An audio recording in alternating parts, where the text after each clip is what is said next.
অন্তর্বর্তীকালীন সরকারের স্বরাষ্ট্র উপদেষ্টা লেফটেন্যান্ট জেনারেল জাহাঙ্গীর আলম চৌধুরী নারায়ণগঞ্জে বলেছেন, কে নির্বাচন করবেন কে নির্বাচন করবেন না এটি প্রত্যেকের ব্যক্তিগত বিষয়।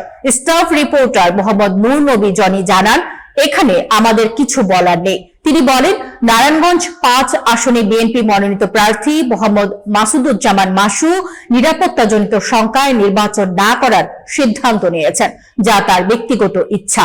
এছাড়াও সম্প্রতি গুলিবিদ্ধ ইনকিলাব মঞ্চের নেতা শরীফ ওসমান হাদির জন্য দোয়া চেয়েছেন জাহাঙ্গীর আলম। তিনি বলেন, ওসমান হাদি বর্তমানে সিঙ্গাপুরে চিকিৎসাধীন।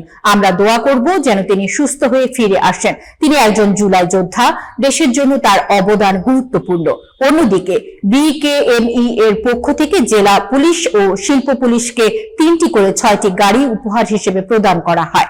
অনুষ্ঠানে উপস্থিত ছিলেন স্বরাষ্ট্র উপদেষ্টা, প্রধান উপদেষ্টার বিশেষ সহকারী খোদা বক্স চৌধুরী, শিল্প পুলিশের প্রধান অতিরিক্ত IGP Gazi Jashimuddin, Dhaka range DIG Rezaul Karim Mallik, শিল্প পুলিশের অতিরিক্ত ডিআইজি মোহাম্মদ আসাদুজ্জামান, জেলা প্রশাসক রায়হান কবির এবং জেলা পুলিশ সুপার মিজানুর রহমান মুন্সি। উপস্থিত কর্মকর্তারা বলেন, এ ধরনের সহযোগিতা আইন শৃঙ্খলা বজায় রাখতে ও পুলিশের কার্যক্রম আরো কার্যকর করতে সহায়ক হবে।